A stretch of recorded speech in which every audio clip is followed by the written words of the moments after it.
Pelayanan tanpa kasih pada akhirnya hanya menjadi sebuah pencitraan. Hari ini di zaman medsos, bahkan pelayanan pun bisa berubah menjadi panggung.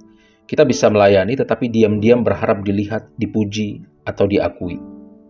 Yesus berkata di dalam Matius 20 ayat 28, "Anak manusia datang bukan untuk dilayani, melainkan untuk melayani dan untuk memberikan nyawanya menjadi tebusan bagi banyak orang." Saudara, Yesus adalah contoh terbesar dari pelayanan yang murni. Ia menyembuhkan orang sakit, memberi makan orang lapar, memulihkan mereka yang tersingkir. Namun ia tidak melakukannya untuk semata-mata supaya terkenal, supaya disorot.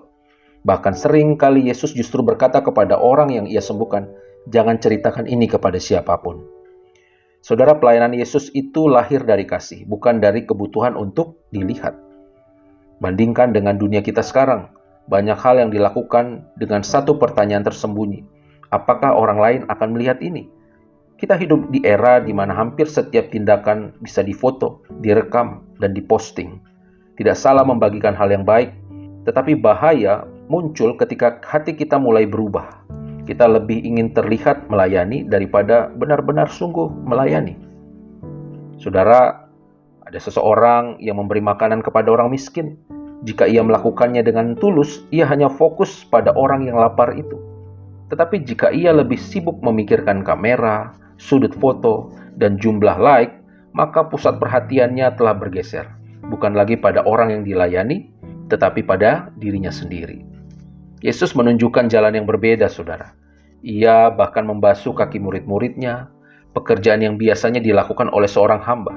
Tidak ada kamera, tidak ada sorotan, hanya kasih yang merendahkan diri.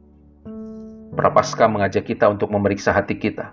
Apakah kita sungguh-sungguh melayani Tuhan atau hanya untuk citra diri kita? Pelayanan sejati tidak selalu terlihat, tetapi selalu berharga di mata Tuhan. Banyak pelayanan paling indah justru terjadi dalam keheningan. Ketika kita mendoakan seseorang, menolong tanpa diketahui, memberi tanpa diumumkan. Saudara, hari ini lakukanlah satu tindakan pelayanan tanpa menceritakannya kepada siapapun. Tidak perlu foto, tidak perlu posting, biarlah hanya Tuhan saja yang melihatnya. Mari kita berdoa. Tuhan, sucikanlah motivasi hatiku.